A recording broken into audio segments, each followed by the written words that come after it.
Leaders എനിക്ക് താഴേക്ക് appointment ഒന്നും തന്നിട്ടില്ല, ഒരാൾ പോലും ഇട്ട് തന്നിട്ടില്ല. അങ്ങനെ നിങ്ങൾ കാത്തിരിക്കുന്നുണ്ടോ? നിങ്ങൾക്ക് പറഞ്ഞതല്ല മൈ ലൈഫ് സ്റ്റൈൽ.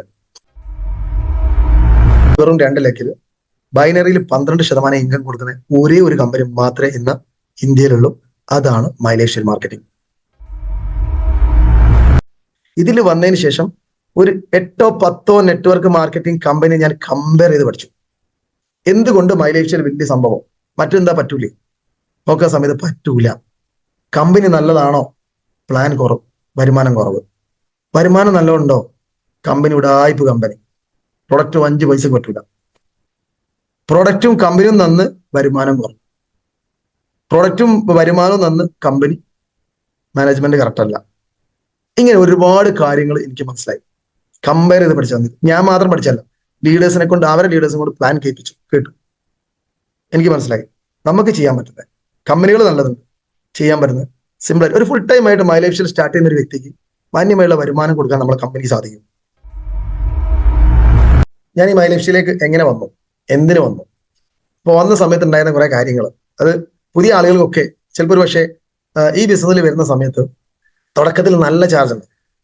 ഒരു പ്ലാനൊക്കെ കിട്ടും, പ്രൊഡക്റ്റ് ഉപയോഗിച്ച് നല്ല റിസൾട്ട് കിട്ടി, കൊടുത്ത ആൾക്ക് അതിനേക്കാൾ റിസൾട്ട് കിട്ടി, അവരെ കെയർ ഓഫിൽ വേറൊരാൾ കൊടുത്തു, അതിന്റെ അപ്പുറത്തേക്ക് റിസൾട്ട്. ഇതൊന്നും നോക്കാനില്ല, ഇത് എന്തുകൊണ്ട് എനിക്ക് നേരത്തെ കിട്ടില്ല എന്നൊക്കെ ചിന്തിക്കുന്ന ആളുകളുണ്ടാവും. കുറെ കഴിയുന്ന സമയത്ത് ചെറിയ എന്തെങ്കിലും കാര്യങ്ങൾ കൊണ്ട് ചെറിയ നെഗറ്റീവുകളൊക്കെ മനസ്സിൽ തോന്നി, ആ നെഗറ്റീവ് വളർത്തി വലുതാക്കി മനസ്സിൽ മൊത്തം നിറച്ചു. അതിനെ പിന്നെ ചെറിയ രീതിയിൽ താഴേക്ക് പോയി, ട്രെയിനിങ്ങൾ അറ്റൻഡ് ചെയ്യാതെ പോയി ബിസിനസ് ഇട്ടേച്ച് പോയ ഒരുപാട് ആളുകളുണ്ട്. അപ്പൊ നിങ്ങൾ മനസ്സിലാക്കേണ്ട ഒരുപാട് കാര്യങ്ങളുണ്ട്. ഈ ഓരോ അവസ്ഥയിൽ കൂടെയും കവർ ചെയ്ത് ആ ഒരു പ്രതിസന്ധികളൊക്കെ തരണം ചെയ്തിട്ടാണ് ഓരോ ലീഡേഴ്സും ജനിക്കുന്നത്, അല്ലെ ഓരോ ലീഡർഷിപ്പിലേക്കും ഓരോ വ്യക്തികളും ഡിസ്ട്രിബ്യൂട്ടേഴ്സും എത്തുന്നത്. അപ്പൊ ഞാൻ ഈ ബിസിനസ് മാർക്കറ്റിംഗ് എന്ന് പറയുന്ന ഒരു ആശയത്തിനോട് ഒരു രീതിയിലും യോജിക്കാത്ത ഒരു വ്യക്തിയായിരുന്നു ഞാൻ. കാരണം ഞാൻ അറിയുന്ന ഒരു നെറ്റ്വർക്ക് ചെയ്യുന്ന ഒരാൾ എന്ന് പറയുന്നത് എന്റെ ബ്രദർ ഇൻ ലോ കൂടെ ആയിട്ടുള്ള, ഇന്ന് ഈ ബിസിനസ്സിലേക്ക് വരാൻ കാരണക്കാരനായിട്ടുള്ള റമീസ് സാറാണ്. റമീസ് സാറ് ഞാൻ കല്യാണം കഴിച്ചു. 2009 കല്യാണം കഴിക്കുന്നത്. 2009 കല്യാണം കഴിച്ചു. കല്യാണം കഴിയുന്ന സമയത്ത് മൂത്ത അളിയൻ എന്നുള്ള രീതിയിൽ റമീസ് സാർ എന്തോ കുറെ ബിസിനസ് എന്തൊക്കെ ചെയ്യുന്നുണ്ട്. അത് ഓൺലൈൻ ബിസിനസ് ആണ് എന്നൊക്കെ കേട്ടു. നെറ്റ്വർക്ക് മാർക്കറ്റിംഗ് ആണ് സംഭവം. അങ്ങനെ അതിനെക്കുറിച്ചൊക്കെ ഇങ്ങനെ ചെറിയ രീതിയിലൊക്കെ കേട്ടിട്ടുണ്ട്, വേറെ കൂടുതലൊന്നും അറിയില്ല. അങ്ങനെ ഒന്നും എനിക്ക് ഒരു ഐഡിയ ഇല്ല.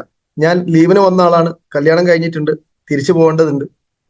അങ്ങനെ കല്യാണം കഴിഞ്ഞ് കുറച്ച് കഴിഞ്ഞ് ദിവസങ്ങൾ കഴിഞ്ഞിട്ടേ ഉള്ളൂ, മാസങ്ങളൊന്നും കഴിഞ്ഞില്ല. ദിവസങ്ങൾ കഴിഞ്ഞ സമയത്ത് ഒരു ദിവസം റമീസ് സാറും നമ്മുടെ ബിജു സാറും കൂടെ എന്റെ വീട്ടിലേക്ക് വന്നു. അപ്പൊ ഞാൻ വിചാരിച്ചു കുടുംബക്കാരെ ആയിരിക്കും, അളിയനെ സൽക്കരിക്കാൻ വന്നാണെന്ന് ഞാൻ വിചാരിച്ചു. അത് എന്നെ സൽക്കരിക്കും, അങ്ങനെ കുറെ ആളുകൾ വരില്ല കല്യാണം കഴിഞ്ഞ സമയത്തല്ലേ. അങ്ങനെ ഇവര് വന്നു, പേരൊക്കെ പരിചയപ്പെടുത്തി. അപ്പൊ സുഹൃത്താന്ന് പറഞ്ഞു, കൂടെ വർക്ക് ചെയ്യുന്ന പറഞ്ഞു. പിന്നെ ഇവര് സംസാരിച്ച് ബിസിനസിനെ കുറിച്ച് ചോദിച്ചു. ഗൾഫിൽ എന്റെ ബിസിനസ്, എനിക്ക് ചെറിയ super market, mini super market എന്ന് പറയും നമ്മൾ, ബക്കാല എന്നൊക്കെ ഗൾഫുകാർ പറയാറ്. ആ സംഭവം ഉണ്ട് എനിക്ക്. പിന്നെ ഒരു കഫറ്റീരിയ ഉണ്ട്. പാർട്ണർഷിപ്പിലാണ്, ഞാനല്ല നടത്തുന്നത്, ഞാൻ വേറെ മേഖലയാണ്. അപ്പൊ അതാണ് എന്റെ പ്രധാന വരുമാന മാർഗ്ഗ ബിസിനസ് എന്ന് പറയുന്നത്. അപ്പൊ ഞാൻ ഇതിനെക്കുറിച്ച് ചോദിച്ചു, ഞാൻ അതൊക്കെ പറഞ്ഞു. അപ്പൊ അതിന്റെ സാധ്യതകൾ, അപ്പൊ എന്നോട് നല്ലതാണെന്നൊക്കെ പറഞ്ഞു. പക്ഷെ അതിനേക്കാളൊക്കെ സാധ്യതയുള്ള വേറൊരു ബിസിനസ് ഇവർ എന്നെ പരിചയപ്പെടുത്തുകയാണ്. അങ്ങനെ പറഞ്ഞു ഇതിനെക്കുറിച്ച് കുറെ പറഞ്ഞു. അങ്ങനെ എനിക്ക് താല്പര്യക്കുറവ്, വലിയൊരു താല്പര്യമൊന്നുമില്ല. അപ്പൊ അന്നുകൊണ്ട് എന്തൊക്കെ ആട് തേക്ക് മാഞ്ചി എന്നൊക്കെ ഞാൻ കേട്ടിട്ടുണ്ട്, ഇങ്ങനെ പറ്റിക്കൽ പരിപാടിയൊക്കെ ഉണ്ടായിട്ടുണ്ടെന്നൊക്കെ എനിക്കറിയാം. പക്ഷെ ഇദ്ദേഹം പറഞ്ഞത് ഒന്നും എനിക്കോട് ഒന്നും വ്യക്തമാകുന്നില്ല. അപ്പൊ അളിയനാണ്, കല്യാണം കഴിഞ്ഞതേ ഉള്ളൂ, ഒന്നുമില്ല, നിങ്ങൾ പോയിക്കോളി, ഞാൻ ചെയ്യൂല എന്ന് പറയാനുള്ള വിഷമം എനിക്കുണ്ട്. അങ്ങനെ ഞാൻ താല്പര്യക്കുറവോട് കൂടിയിട്ട് ഞാൻ ഒരു ഇൻഷുറൻസ് പ്ലാൻ എടുത്തു. ഇവർ ഒഴിവാക്കാൻ വേണ്ടി എടുത്തതാ, അല്ലാതെ എനിക്കിത് ചെയ്യാനോ ഒന്നുമല്ല. അങ്ങനെ ഫ്യൂച്ചർ ജനറാലിന്റെ, എനിക്ക് ഇപ്പോഴും ഓർമ്മയുണ്ട്, ഒരു പ്ലാൻ ഉണ്ട്, അതെടുത്തു. എന്നിട്ടും ഇവർ വീണ്ടും കുറെ കാര്യങ്ങൾ പറഞ്ഞു. ഞാൻ പറഞ്ഞു അപ്പൊ 2-3 മണിക്കൂർ കഴിഞ്ഞിട്ടുണ്ട്. ഒരു 3 മണിക്കൂർ കഴിഞ്ഞ് ഞാൻ പറയും, എനിക്കൊന്ന് കൊടുവള്ളി അങ്ങാടിയിൽ ഒന്ന് പോയി വരേണ്ടതുണ്ട്. ഞാൻ ലേറ്റ് ആവുകയാണെങ്കിൽ നിങ്ങൾ ഇറങ്ങിക്കോളൂ, അതല്ലെങ്കിൽ നിങ്ങൾ വെയിറ്റ് ചെയ്യുകയാണെങ്കിൽ ഞാൻ കഴിഞ്ഞവും വേഗം തിരിച്ചു വരാമെന്നാണ്. ഞാൻ വണ്ടി എടുത്ത് വിട്ടു. ഞാൻ പോയി ടൗണിൽ ആ ഭാഗത്ത് നിന്ന സമയത്ത് കുറെ ഇരുന്നമാണ് ഇവർ പോകുന്നത് കണ്ടത്. എന്നതിന് ശേഷം തിരിച്ച് വീട്ടിലേക്ക് വന്നത്. നിങ്ങൾ ചിന്തിക്കണം, ഇതൊക്കെ ചെയ്ത ആളാണ് ഞാൻ. അത് ഫസ്റ്റ് 2009 കാലഘട്ടത്തിൽ, 9-10, അതായത് 9 ലാസ്റ്റ് ഞാൻ കല്യാണം കഴിഞ്ഞത്, 2010 ആയിരിക്കും ചിലപ്പോൾ. അതിനെ പിന്നെ ഞാൻ കേൾക്കുന്നത്, പിന്നീട് ഇതിനെക്കുറിച്ച് ഒരുപാട് സംസാരങ്ങൾ. വേറൊരു വ്യക്തി റമീസ് സാറ് വീട്ടിൽ വരുന്നു, ഞാനുള്ള സമയത്ത് വരികയെന്നാണ് എനിക്ക് മനസ്സിലാകുന്നത്. ഞാൻ അവരോട് ചോദിച്ച സമയത്ത് ഇയാൾ അങ്ങനെ വരില്ലൊന്നുമില്ല എന്നാണ്. 2 പ്രാവശ്യം ഞാൻ പോയ സമയത്ത് ഇയാൾ വന്നിട്ടുണ്ട്. അതായത് എന്നെ മോട്ടിവേറ്റ് ചെയ്യാൻ വേണ്ടിയിട്ടാണ് ഇയാൾ വന്നതെന്ന് എനിക്ക് മനസ്സിലായി. ഞാൻ കുറെ എന്തൊക്കെയോ കേട്ടു. അങ്ങനെ ഏതായാലും ഇത് ഞാൻ തിരിച്ച് ഗൾഫിലുള്ള സമയത്താണ് കേൾക്കുന്നത് ഇതൊക്കെ പൊട്ടിയിട്ടുണ്ട്. 2011 കഴിഞ്ഞപ്പോൾ എല്ലാം ഭയങ്കര പ്രശ്നമാണ്. കുറെ ആൾക്കാർ ജയിലിൽ പോകണം. അപ്പം ഈ അന്നത്തെ നാനോ എക്സൽ എന്ന് പറഞ്ഞ ഒരു കമ്പനിയെ കുറിച്ചിട്ട് ടി വിയിൽ കാണിക്കുകയാണ്. കുറെ ആൾക്കാർ ഡാൻസ് കളിക്കുന്നത്, പാട്ട് പാടുന്നത്, ഷൂട്ടിടുന്നത്, കോട്ടിട്ട് വലിയ ഷൂസ് ഒക്കെ ഇട്ടിട്ട് ഭയങ്കര കയ്യടി, പൂമാല, തോരണങ്ങൾ, അങ്ങനെ പിടിച്ചിട്ട് പരിപാടികൾ ഭയങ്കരം. പിന്നീട് അയാളെ കാണിക്കുന്നുണ്ട് ഒരു ചെരുപ്പ് ഇട്ടിട്ട് ഒരു പാൻറ് കൊടുത്ത് ഒരു പഴയ ഷർട്ട് ഇട്ടിട്ട് ആ മനുഷ്യൻ കേസിന് വേണ്ടി വരികയാണ്, പൈസ നഷ്ടപ്പെട്ടതിന്. അപ്പൊ ഞങ്ങള് സുഹൃത്തുക്കള്, എന്റെ ബ്രദറും ഒക്കെ അവിടെ ഗൾഫിലുണ്ട്, ചേപ്പന്റെ മോന് ബ്രദറുണ്ട്, ഞങ്ങൾ എല്ലാവരും ഉണ്ട്. ഞങ്ങൾ ഇതൊക്കെ ഇരുന്ന് കുറെ ചിരിച്ചു. ഞാൻ ഇതിലിങ്ങനെ ഇൻഷുറൻസ് പ്ലാനൊന്നും എടുത്തത് ആരോടും പറഞ്ഞില്ല, കാരണം കളിയാക്കല്ലോ. അപ്പൊ ഇതൊക്കെ കേട്ട് ഞങ്ങൾ കുറെ ചിരിക്കുകയും ചെയ്തു. പിന്നെ ഇതിന്റെ കുറെ അന്വേഷണങ്ങളോ എന്തൊക്കെയോ കാര്യങ്ങളൊക്കെ ടി വിയിലും ചാനലുകളിലും ഒക്കെ വന്നിട്ടുണ്ട്, ന്യൂസിലൊക്കെ വന്നിട്ടുണ്ട്. കാര്യമായിട്ടൊന്നും കേൾക്കാൻ പോയില്ല. ആ ഒരു സംഭവം അവസാനിച്ച് നന്നായി. ജനങ്ങളെ പറ്റിക്കുന്ന ഈ പരിപാടികളൊക്കെ എന്നോ നിർത്തേണ്ടതാണ് ഞങ്ങൾ അഭിപ്രായം പറഞ്ഞു. ആ പാർട്ട് അവിടെ തീർന്നു. പിന്നെയാണ് റമീസ് സാറെ കല്യാണത്തിലേക്ക് ഞാൻ ഗൾഫിൽ നിന്ന് വരുന്നത്.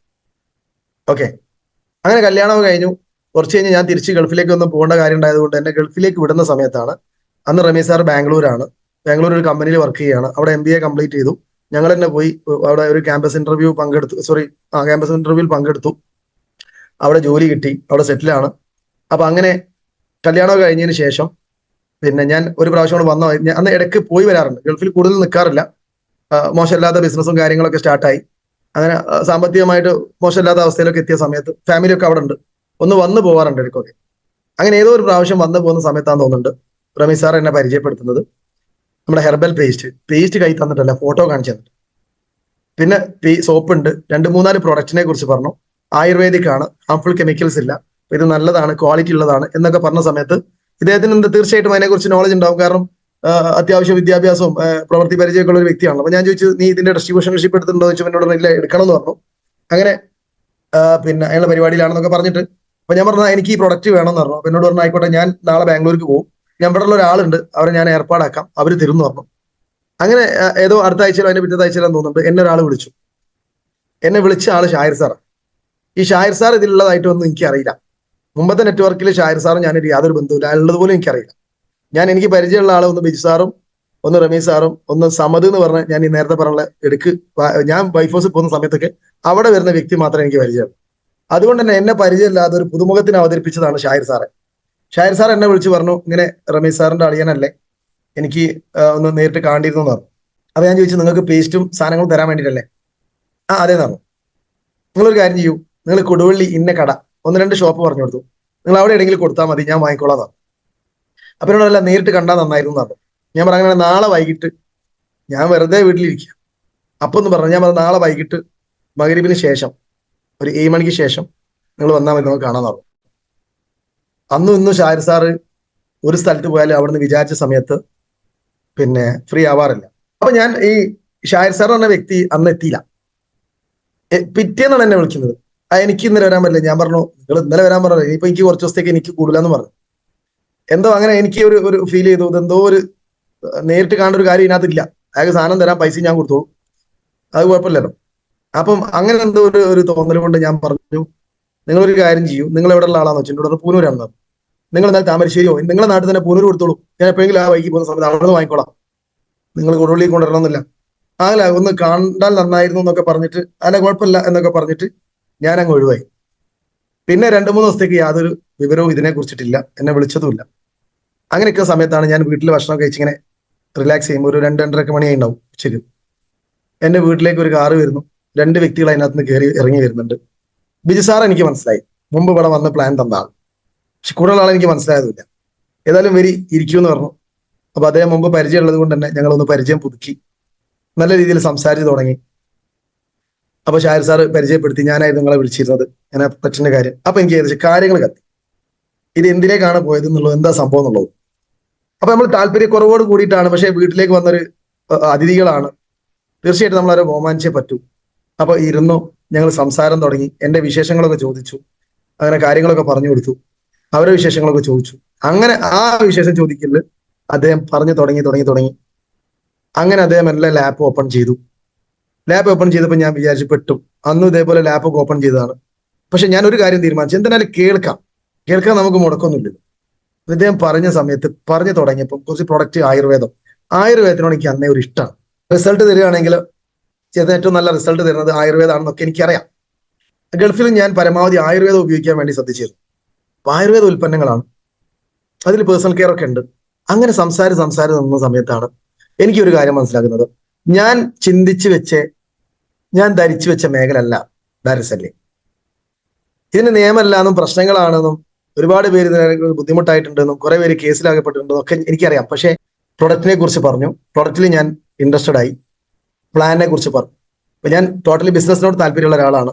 ഓൾറെഡി 2-3 ബിസിനസ്സുകൾ നാട്ടിൽ സ്റ്റാർട്ട് ചെയ്ത് നാട്ടിലില്ലാതെ പൈസ ഇൻവെസ്റ്റ് ചെയ്തു, അതൊന്നും വേണ്ട രീതിയിൽ സക്സസ് ആവാതെ ഫെയിലായി നിൽക്കുന്ന സമയത്താണ് ഈ ഒരു അവസരം ഇങ്ങനെ പറയുന്നത്.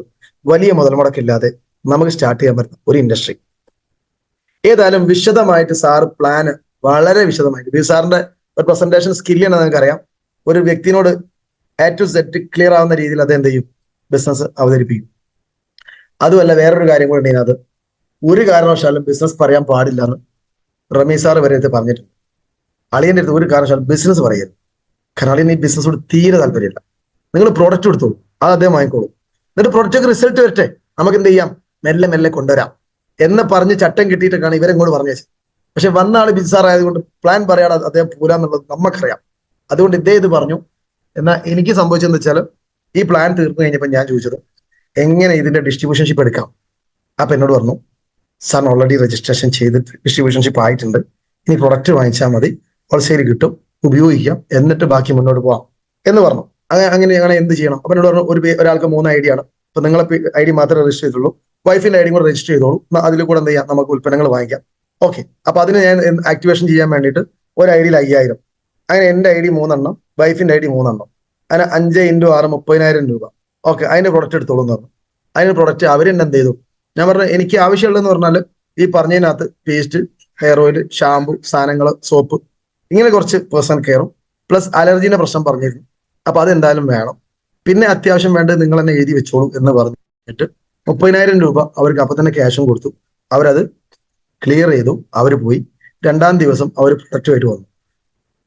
അപ്പൊ 2 ദിവസം മുമ്പ് പ്ലാൻ കേട്ട എനിക്ക് 2-ാം ദിവസം ഇതൊക്കെ മൈൻഡിൽ നിന്ന് കുറെ പോയിട്ടുണ്ട്. അപ്പൊ ഞാനും വിചാരിച്ചു ഇത്രയൊക്കെ സാധനം ഉണ്ടാവും, ഒരു ബോക്സ്, വലിയൊരു ബോക്സ് അത്യാവശ്യം നിറച്ചും സാധനം. അപ്പൊ ഇതൊക്കെ ഇനിയിപ്പോ എങ്ങനെ തീർക്കും? എന്താ ആവട്ടെ, എന്താ റമീസ് എന്റെ അളിയന് എന്തെങ്കിലും കിട്ടുകയാണെങ്കിൽ കിട്ടിക്കോട്ടെ, അപ്പൊ ഓനൊരു സപ്പോർട്ട് ആവുമല്ലോ, കുഴപ്പമില്ല. അത് ഞാൻ ആ പെട്ടി അങ്ങനെ തന്നെ കട്ടിലിന്റെ പേരിലേക്ക് മാറ്റി. അങ്ങനെ നിന്ന സമയത്താണ് പെങ്ങന്മാരൊക്കെ വീട്ടിൽ വരുമല്ലോ, 2 പെങ്ങന്മാരുള്ളത്, കുട്ടികളും, അവർ വീട്ടിൽ വന്നു. ഗൾഫിൽ നിന്ന് ഇങ്ങനെ ഇടയ്ക്ക് വരുന്ന സമയത്തായതുകൊണ്ട് തന്നെ എന്തെങ്കിലും കൊണ്ടുവന്നാല് അവർ കൂടെ കണക്കായി കൊണ്ടുവരും. എന്തെങ്കിലും സോപ്പോ പേസ്റ്റോ സാധനങ്ങളൊക്കെ ഉണ്ടാവുമല്ലോ. അപ്പൊ അത് എന്തെങ്കിലും കൈ കരുതും, അവർക്കും കൂടെ വേണ്ടി ഉണ്ടാവും. അപ്പൊ അത് വീട്ടിൽ വന്നിട്ട് അവർ കൊണ്ടുപോകും. അങ്ങനെയുള്ളൊരു സമയത്താണ് എന്നോട് ചോദിക്കുന്നത്, ഈ പ്രാവശ്യം വന്നപ്പോൾ സോപ്പ് പേസ്റ്റോ എന്തൊക്കെ സാധനങ്ങളൊന്നും കൊണ്ടുവന്നില്ലെന്ന് വെച്ചു. ഞാൻ പറഞ്ഞു, ഈ പ്രാവശ്യം ഞാൻ പെട്ടെന്ന് അങ്ങനെ ഒന്നും വാങ്ങാൻ കഴിയാതെ പോകുന്നതാണെന്ന് പറഞ്ഞു കഴിഞ്ഞപ്പോൾ എനിക്ക് തോന്നി, ഇവിടെ ഉണ്ടല്ലോ കുറെ സോപ്പും പേസ്റ്റും ഒക്കെ, വെറുതെ എടുക്കല്ലേ. അപ്പൊ ഞാൻ പറഞ്ഞു, ഉണ്ട്, സോപ്പും പേസ്റ്റും ഒക്കെ ഉണ്ട്, ഞാൻ തരാന്ന് പറഞ്ഞു. ഇതിൽ നിന്ന് നമ്മളെ പേസ്റ്റും ഹെയർ ഓയിലും അങ്ങനെ എന്താ പറഞ്ഞ സാധനങ്ങളൊക്കെ അത് എടുത്തു കൊടുത്തു. സോപ്പും പേസ്റ്റും ഉണ്ടെന്ന്, ഹെയർ ഓയിലും പേസ്റ്റും ഉണ്ട് അവർപ്പം, അത് അവർക്ക് കൊടുത്തു. അവരുകൊണ്ടുപോയി. ഞങ്ങൾ ഇത് ഇതുവരെ തൊട്ടിട്ടില്ല. ഞങ്ങൾ ഉപയോഗിക്കുന്നത്, ഞാൻ ഗൾഫിൽ നിന്ന് കൊണ്ടുവന്നാന്ന് തോന്നുന്നുണ്ട്, വലിയ പേസ്റ്റ് ഉണ്ടാവുക, എനിക്ക് തോന്നുന്നു 250 ഗ്രാമിൻ്റെ ആയിട്ടാണ് തോന്നുന്നത്. അതാണ് ഉപയോഗിക്കുന്നത്. അത് കുറെ ഉണ്ടാവും, 2 മാസത്തിനൊക്കെ മേലെ ഉപയോഗിക്കാനുണ്ടാവും. അതാണ് ഉപയോഗിച്ചു കൊടുക്കുന്നത്. അങ്ങനെ കുറച്ച് ദിവസം കഴിഞ്ഞ സമയത്താണ് എൻ്റെ ചെറിയ പെങ്ങൾ എന്നെ വിളിച്ചു പറഞ്ഞത്, പിന്നെ എൻ്റെ പേസ്റ്റ് ഉണ്ടല്ലോ, അത് ഒന്നും കൂടെ വേണം, അതിങ്ങനെ ഇനി കൊണ്ടുവന്നത് ബാക്കിയുണ്ടോന്ന് ചോദിച്ചു. ഞാൻ പറഞ്ഞ എന്താ, അത് നല്ല പേസ്റ്റ് ആണെന്ന് പറഞ്ഞു. അങ്ങനെ ഉണ്ടോ? ആ പേസ്റ്റ് ഒക്കെ ഉണ്ട്, പക്ഷെ അത് ഗൾഫിൽ നിന്ന് കൊണ്ടുവന്നതല്ല, ഇവിടുന്ന് വാങ്ങിയതാണ്, പൈസ തരണമെന്ന് പറഞ്ഞു. അടുത്ത് ഒന്ന് ഫ്രീ, അടുത്തത് പൈസ തരണം, ഇവിടുന്ന് വാങ്ങി വെച്ചാന്ന് പറഞ്ഞു. ആയിക്കോട്ടെ, തരാമെന്ന് പറഞ്ഞു.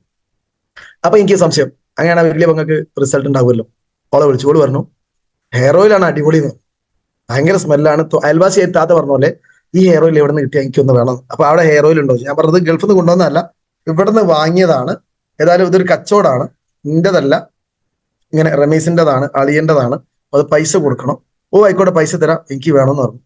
ഞാനും വൈഫിനോട് ഈ കാര്യം പറഞ്ഞു, നമ്മൾ പേസ്റ്റ് ഉപയോഗിച്ച് നോക്കണം. അപ്പൊ അതുവരെ ഞാൻ പേസ്റ്റ് പല്ലിയേക്കുന്ന സമയത്ത് പേസ്റ്റ് ഉപയോഗിക്കുമ്പോൾ എനിക്ക് ഫീൽ ചെയ്തത്, ആ പേസ്റ്റിന്റെ ഒരു ഗ്യാസ് നമ്മളെ വായിലുണ്ടാവും. അതിനുശേഷം ചായ കുടിക്കുകയാണെങ്കിൽ ആദ്യത്തെ ഒരു 5-6 സിപ്പ് ചായക്ക് ആ പേസ്റ്റിന്റെ ടേസ്റ്റ് മാത്രം ഉണ്ടാവും.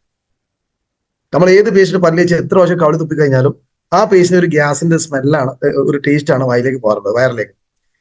അപ്പൊ ഈ പേസ്റ്റ് ഉപയോഗിച്ച സമയത്ത് എനിക്ക് ആ പ്രശ്നം ഉണ്ടായില്ല. നന്നായിട്ട് കവളി തുപ്പിപ്പോ അതിന്റെ ആ മൊത്തം ക്ലിയർ ആയി, നല്ല ഫ്രഷ്നസും കിട്ടി. അപ്പൊ ഇത് സാധനം നല്ലതെന്ന് മനസ്സിലായി. അങ്ങനെ ഹെയർ ഓയിലും പ്രൊഡക്റ്റ് നല്ലത്.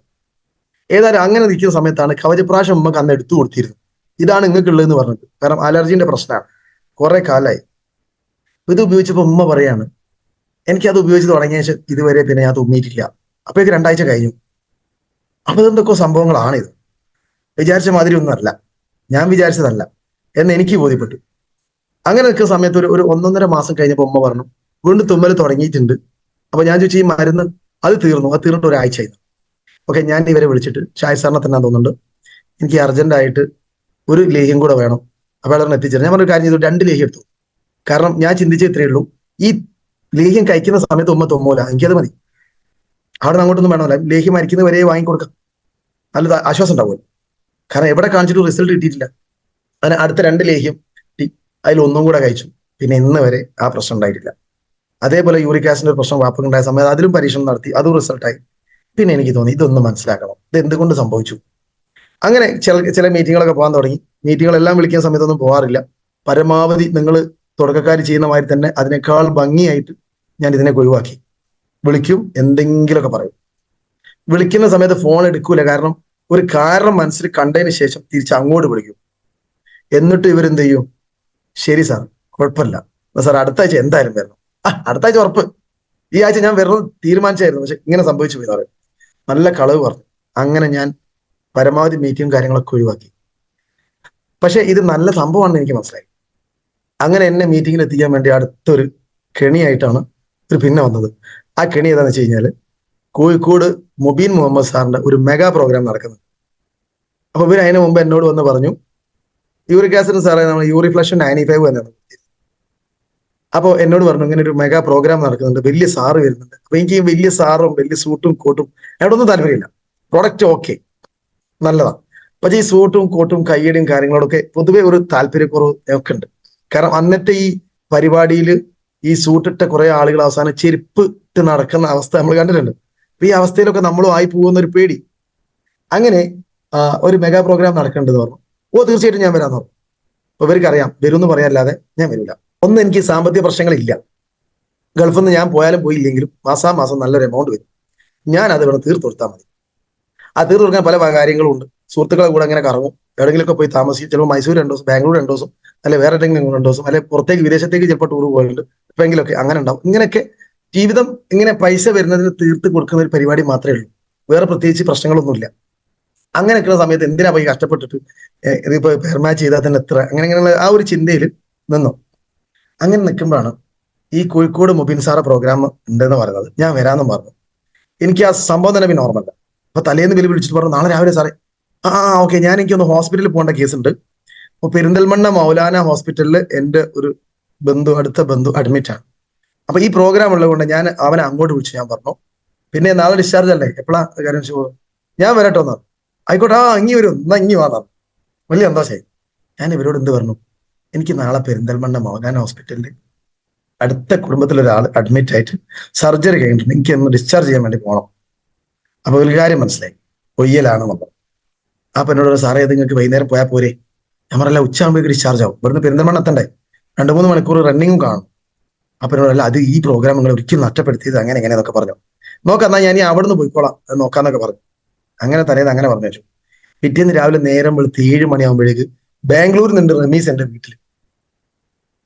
ഞാൻ അതുവരെ ഒരു പ്രോഗ്രാമിൽ കണ്ടില്ല, കാരണം ആള് ബാംഗ്ലൂരാണ്, അവിടെ നിന്നാണ് ഇത് ചെയ്യുന്നതെന്നൊക്കെ ഞാൻ മനസ്സിലാക്കിയത്.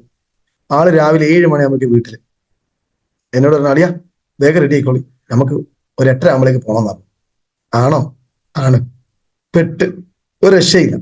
അങ്ങനെ ഞാൻ പോയി പെട്ടെന്ന് ഫ്രഷായി, ഞങ്ങൾ ഒന്നിച്ച് ചായ ഒക്കെ കുടിച്ചു കോഴിക്കോട്ടേക്ക് പോയി. ഞാൻ പറഞ്ഞു, എനിക്ക് കോഴിക്കോട് നിന്ന് നേരെ പെരിന്തൽമണ്ണയ്ക്ക് പോട്ടോ. ഞാൻ ആയിക്കോട്ടെ നിങ്ങൾ അവിടുന്ന് അത് കഴിഞ്ഞ് പോയിക്കോളി എന്നൊക്കെ പറഞ്ഞു. അങ്ങനെ ചിന്താവളപ്പിൽ കല്യാൺ കേന്ദ്രത്തിന്റെ ബാക്കിൽ ഒരു ഹാളുണ്ട്, അവിടെ വെച്ചാണ് പ്രോഗ്രാം. അവിടെ എത്തിയപ്പോൾ തന്നെ എനിക്ക് കാര്യം മനസ്സിലായി, ഇത് ഞാൻ വിചാരിച്ച സംഭവം ഒന്നല്ല.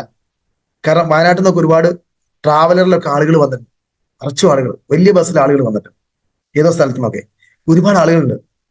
ടിക്കറ്റിനെ എടുക്കുന്നിടത്തും കൊടുക്കുന്നിടത്തും അത്യാവശ്യം ക്യൂ കാണുന്നുണ്ട്. അപ്പൊ ഞാൻ വിചാരിച്ചത് ആളെ കിട്ടാത്തൊരു പരിപാടിക്ക് ഇതെന്താ എത്രത്തോണൊക്കെ ആളുകൾ, ഇതിലെന്താ കാര്യമുണ്ടോ? ഏതായാലും പോയി 500 രൂപന്റെ ടോക്കൺ എടുത്തു. ഞങ്ങൾ ഉള്ളിൽ കയറി. ആ ഫോട്ടോ ഇന്നും ഷായർ സാറെ കയ്യിലുണ്ട്. ഞാൻ ആ പ്രോഗ്രാം ഇങ്ങനെ ഇരുന്ന് കാണുന്നത്. ഈ അടുത്ത് ഷായർ സാർ എനിക്ക് ഷെയർ ചെയ്തു. അങ്ങനെ ഞാൻ അറിയുന്ന 3 വ്യക്തികളെ ഉള്ളൂ: റമീസ്, ഷാഹിർ, ബി സാർ. ഈ 3 ആൾ പറഞ്ഞിട്ടുണ്ട്. വേറെ ഏതൊക്കെയോ അതേ റാങ്കിലുള്ള ലീഡേഴ്സ്. അങ്ങനെ ഇത് കേട്ട സമയത്ത് മുബീൻ സാറിന്റെ സ്പീച്ചാണ് ഉച്ചവരെ. ഞാൻ എന്റെ ലൈഫിൽ എന്തൊക്കെ ആഗ്രഹിക്കുന്നുണ്ടോ, സ്വപ്നം കാണുന്നുണ്ടോ, നേടിയെടുക്കണമെന്ന് ആഗ്രഹിച്ചിട്ടുണ്ടോ, അത് മുഴുവൻ ഫുൾഫിൽ ചെയ്ത ഒരു വ്യക്തി, ഞാൻ ആഗ്രഹിച്ച ഒരു വ്യക്തി ഒരു 5 വർഷം കൊണ്ടെങ്കിൽ ഞാൻ ആണോ എന്ന് വിചാരിച്ച ആ വ്യക്തി തകണം എന്റെ മുന്നിൽ നിൽക്കുന്നത്. എന്നാൽ അയാളോ തറവാട് കൊണ്ട് പണക്കാരനല്ല, സാമ്പത്തിക ശേഷി ഒരുപാടുള്ള കുടുംബത്തിലോ അല്ലെങ്കിൽ അദ്ദേഹം മറ്റുള്ള മേഖലയിൽ പൈസ ഉണ്ടാക്കിയത് ചെയ്ത ആളല്ല. ഇതിന്റെ തുടക്കത്തിൽ അദ്ദേഹം അനുഭവിച്ച സ്ട്രഗിളും ഒരുപാട് കാര്യങ്ങൾ അദ്ദേഹം വിവരിച്ചിട്ടുണ്ട്. അതൊക്കെ എന്റെ മൈൻഡിലേക്ക് വന്നു. ഇദ്ദേഹത്തിന് ഇങ്ങനെ ചെയ്യാൻ പറ്റിയിട്ടുണ്ടെങ്കിൽ എനിക്ക് ഇതിനേക്കാൾ നന്നായി ചെയ്യാൻ പറ്റുന്ന ഒരു കോൺഫിഡൻസ് എനിക്ക് കിട്ടി. അങ്ങനെ അദ്ദേഹം ബിസിനസിനെ കുറിച്ച് പറയുന്നത്, ഒരു വ്യക്തിയോട് പ്ലാൻ കൊടുക്കേണ്ട സമയത്താണ് കോൺഫിഡൻസിനെ കുറിച്ച് പറയുന്നുണ്ട്. ഭയങ്കര എനർജി പാസ് ചെയ്യുന്ന ഞാൻ കണ്ടതിൽ വെച്ചിട്ട് അന്നേ വരെ ഞാൻ ഒരുപാട് ബിസിനസ് എന്റർപ്രണേഴ്സിനെ ഞാൻ അതുവരെ കണ്ടു കഴിഞ്ഞിട്ടുണ്ട്. ഗൾഫിൽ ഞങ്ങളെ റിയൽ എസ്റ്റേറ്റുമായിട്ട് ബന്ധപ്പെട്ട് ഒരുപാട് ആളുകളെ മീറ്റിംഗ് അപ്പോയിന്റ്മെന്റുകളൊക്കെ എടുക്കുന്ന ആളായിരുന്നു ഞാൻ നേരിട്ട് ഒരുപാട് വ്യക്തികളെ കണ്ടിട്ടുണ്ട്. പക്ഷെ അന്ന് വരെ കണ്ടതിൽ ഏറ്റവും നല്ലൊരു എന്റർപ്രണർ ഞാൻ എന്റെ മുന്നിൽ വന്നുള്ളത് മുബീൻ മുഹമ്മദ് എന്ന വ്യക്തിയാണ്. ഇദ്ദേഹം ഒരു സംഭവമായിട്ട് എനിക്ക് തോന്നുന്നു. അതായത് ഒരാളുടെ ഉള്ളിലേക്ക് വ്യക്തമായിട്ട് ഫ്യൂച്ചറിനെ ക്ലിയർ ചെയ്തിട്ട് ഇതാണ് ശരിക്കും യഥാർത്ഥ ഫ്യൂച്ചർ, നിങ്ങൾ ആഗ്രഹിക്കുന്ന ഇതല്ലേ എന്ന് ചോദിച്ച് കാണിച്ചു കൊടുക്കാൻ പറ്റുന്ന ഒരു വ്യക്തി എന്റെ മുന്നിൽ വന്നു. എനിക്ക് ഈ പ്രസന്റേഷൻ കിടന്ന് എനിക്ക് ഒരു നഷ്ടബോധം ഉണ്ടായ കാര്യം ഇത്രയേ ഉള്ളൂ. ഞാൻ ഈ മൗലാന ഹോസ്പിറ്റലിലേക്ക് എന്തിനു വരാന്ന് പറഞ്ഞു. എനിക്ക് ഈ പ്രോഗ്രാം മുഴുവനായിട്ടും കേൾക്കാം, പക്ഷെ ഒരു നിവൃത്തിയില്ല. ഞാൻ പോവാതെ ആ മനുഷ്യന് അവന് ഡിസ്ചാർജ് ചെയ്ത് പോരാൻ പറ്റില്ല. ഞാനായിട്ട് എടുത്തു വെച്ച വയ്യാവേലിയാണല്ലോ, ഒരു രക്ഷയില്ല. അപ്പൊ എനിക്ക് വാട്സപ്പിൽ മെസ്സേജ്, ഞാൻ പറഞ്ഞ കുറച്ച് ലേറ്റ് ആവും, ഞാൻ കോഴിക്കോട് ഒരു പ്രോഗ്രാം കയറിയിട്ട് നമുക്ക് ഇതിനെക്കുറിച്ച് സംസാരിക്കണം, കുറച്ച് ലേറ്റ് ആവും, ഇനി ഡിസ്ചാർജ് അവിടെ തന്നെ നിന്നോ, എന്തായാലും ഞാൻ വരാന്ന് പറഞ്ഞു. പോലും ഭാര്യയുണ്ട്, കുട്ടികളുണ്ട്, അപ്പൊ അങ്ങനെയുള്ള പ്രയാസങ്ങളൊക്കെ ഓനുണ്ട്.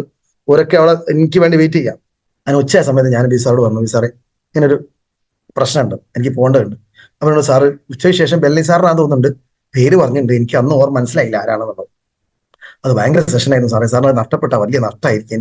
അല്ല, എനിക്ക് കിട്ടേണ്ടതൊക്കെ ആയിട്ടുണ്ട്, ഇനി നമുക്കിനി മീറ്റിങ്ങുകളും കാര്യങ്ങളൊക്കെ ചെയ്യണം, ഇത് ഞാൻ ഏറ്റെടുത്തു എന്നുള്ള രീതിയിൽ.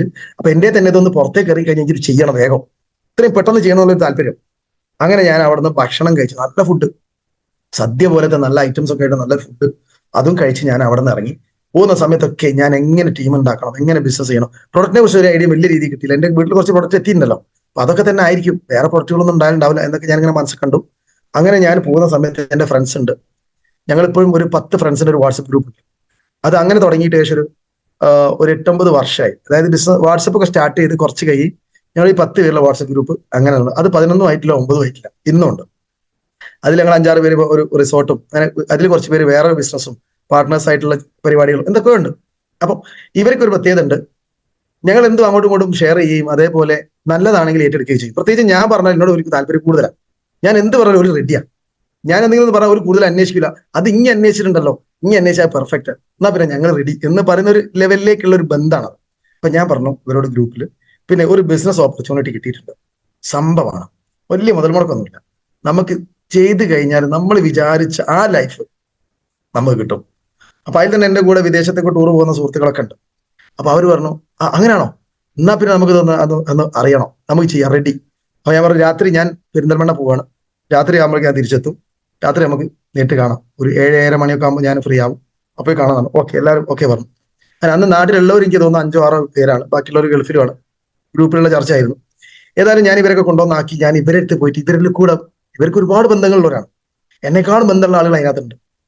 അപ്പം അവർ നാട്ടിലുള്ള ആളുകളാണ്, നാട്ടിൽ ബിസിനസ് ചെയ്യുന്ന ആളുകളാണ്. ഈ ബന്ധങ്ങളിൽ കൂടെയാണ് ഈ ബിസിനസ് പോകണമെന്നൊക്കെ പറഞ്ഞിട്ടുണ്ട്.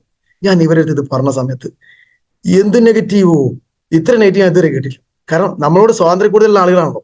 എന്നോട് ലാസ്റ്റ് ഇവർ പറഞ്ഞത്, ഈ ബിസിനസ്സിൽ ഞങ്ങൾ ആരും ജോയിൻ ചെയ്യൂല എന്ന് മാത്രമല്ല, നീ ഇത് ചെയ്യരുത്, കാരണം ആളുകൾ നിന്റെ വീട്ടിൽ തിരിഞ്ഞു വരുന്നത് കാണാൻ ഞങ്ങൾക്ക് പറ്റും. നീ ഒരു ഏടാകോടത്ത് ചെന്ന് ചാടുന്ന സമയത്ത് നിങ്ങളൊക്കെ എല്ലായിരുന്നോ ഞങ്ങളോട് ചോദിക്കും. അതുകൊണ്ട് നീ ഇത് ഒരു കാരണവശാലും ചെയ്യരുത്, തട്ടിപ്പാണ്. ഇവർ ചോദിക്കുന്നത് സൂട്ടിട്ട് ആളുകൾ കോട്ടക്കെട്ട് സ്റ്റേജിൽ കയറിയില്ലേ, ഉണ്ട്. കൈ അടുപ്പിച്ചിനോ, ഉണ്ട്. ഓരോ അങ്ങനെ റാങ്ക് ഒക്കെ പറഞ്ഞ് കയറിയിട്ടില്ലേ, ഉണ്ട്. ഇവര് പറഞ്ഞ കാര്യങ്ങളൊക്കെ കറക്റ്റ്. എന്നാ പിന്നെ നീ ഇത് ആദ്യമായിട്ട് കേൾക്കുകയാണ്. അപ്പൊ തൊട്ടപ്പുറത്തുള്ള പറയും, ഞാൻ 5 കമ്പനീന്റെ കേട്ടിട്ടുണ്ട്, മറ്റേ പറഞ്ഞ ഞാൻ 3 കേട്ടിട്ടുണ്ട്. ഒരുത്തൻ പറയും എന്റെ ഇത്ര പൈസ പോയിട്ടുണ്ട്, ഇത്ര പൈസ പോയിട്ട് ഇതിപ്പോ അറിയാനേനോ ഇനി വന്നത് എന്ന് വെച്ച് ഒന്നും പറയേണ്ടില്ല. ഞാൻ പറഞ്ഞു ഈ ചർച്ച നമ്മൾ നിർത്താം, വേറെ കാര്യങ്ങൾ ചർച്ച ചെയ്യാം. പക്ഷെ അന്ന് രാത്രി എനിക്ക് തോന്നുന്നു ഞാൻ ഷായർ സാറെ വിളിച്ചിട്ടുണ്ട്.